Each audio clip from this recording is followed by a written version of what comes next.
आयोगले सार्वजनिक गर्यो अन्तिम मतदाता नामावली गत निर्वाचन भन्दा 9,15,000ले बढे। निर्वाचन आयोगले फागुन 21 गते हुने आम निर्वाचनको अन्तिम मतदाता नामावली सार्वजनिक गरेको छ।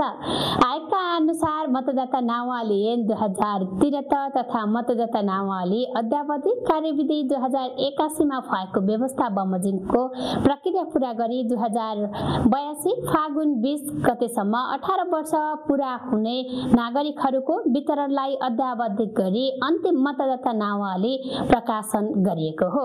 शनिबार सार्वजनिक गरिएको अन्तिम नामावली अनुसार यस निर्वाचनमा कुल 1,69,03,689 मतदाताले मतदान गर्न पाउने भएका छन्।